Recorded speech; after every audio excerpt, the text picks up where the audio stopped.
Now, one final thing that I'm gonna do before we move on to like the last ever thing is I'm gonna discuss about something called object libraries, right? Remember, like I told you that I'm gonna talk to you about object libraries.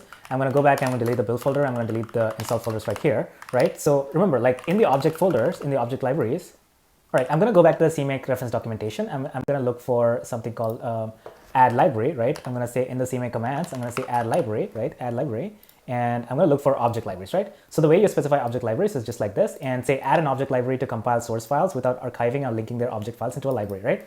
So what it means, let me show you. Like it's really hard to describe, but I'm going to go back. I'm going to go back to like the CMake lists of one of these right here, and I'm going to go back to like the source CML file, right? And I'm going to turn one of these to object libraries, right? I'm just going to say, where did I go?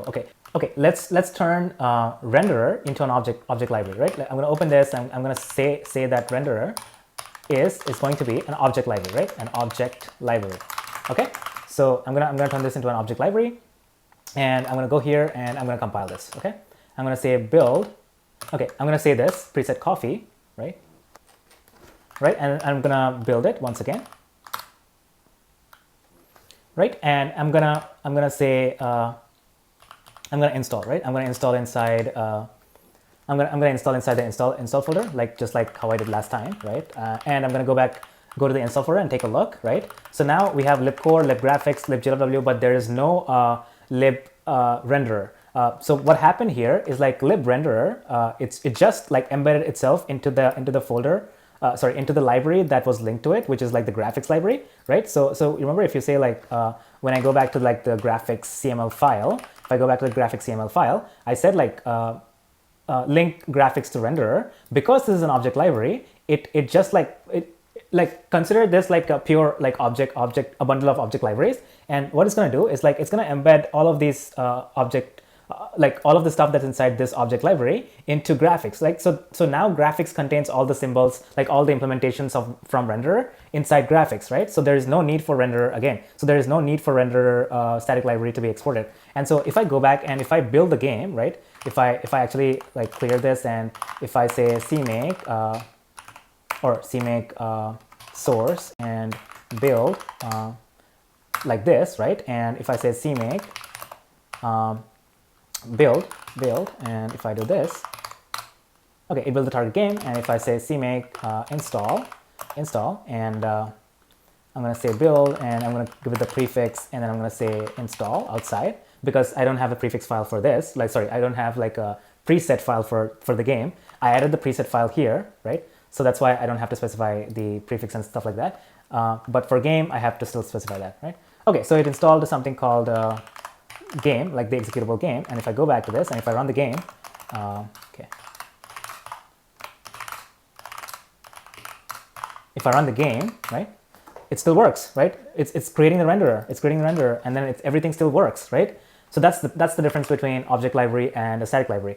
For the object library, it's consider it like a bunch of object files, and it's grouping them and it's making an object library, right? And then all the object libraries are then embedded directly into the library that is linked itself to, right? So this is, in this case, graphics. So the graphics will absorb all the stuff that's inside renderer, and it will still work, right?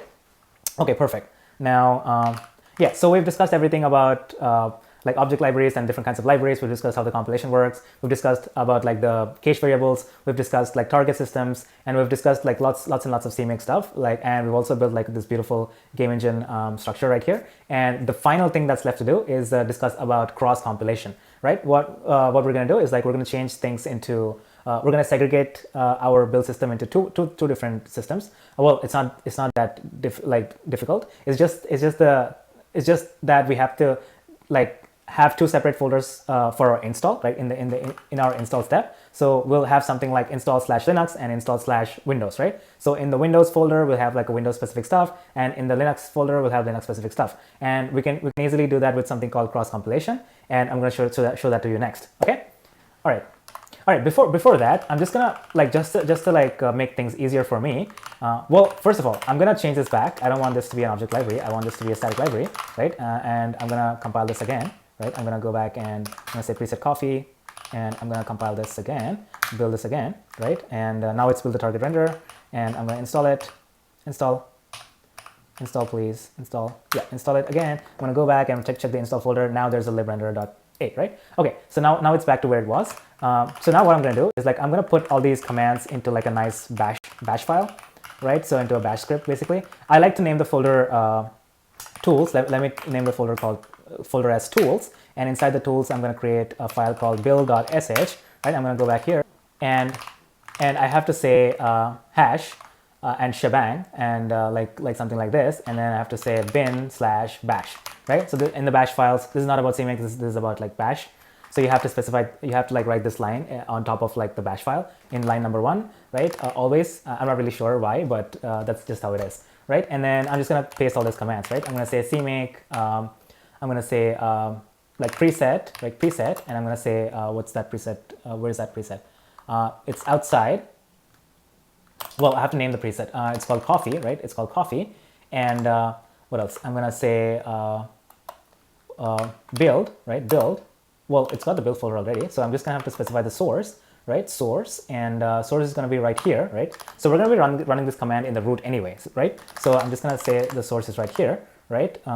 And after this, we're gonna say CMake build, and we're gonna say build right here. And after this, we're gonna say CMake install, right? CMake install build. Okay. So now it's just a bash script, right? Bash script. I can. Okay. Let me delete the build folder yet again, and let me delete the install folder yet again. I'm gonna go back. I'm gonna clear this. I'm gonna clear this. I'm gonna clear this, and I'm gonna run tools build, right? I'm gonna run this file, and I think I have to do. I have to give it like permissions, right? Executable permissions. I'm gonna say +x, and I'm gonna say tools build s. Perfect. I'm gonna say I'm gonna run this now. Okay. So it's doing the same exact thing that I did last time. It's just like it's neatly packaged into like one single script. And if we go back, it's still building it, and it's gonna automatically install as well, because all of that is specified. All of those commands are specified in one single bash file. It's gonna run everything one after another, and it's gonna work. All right, perfect. So if we take a look again, it's got the build folder here, and it's got the install folder here. It installed everything we need with Vulkan, and with respect to all the libraries that we need, with all the configs, and there's also a folder called share, and it's back to where it was, and everything seems to be really good. Now, yeah, so that's it. Now let's move on to cross compilation, and let's do the final thing where we compile for Windows as well. All right.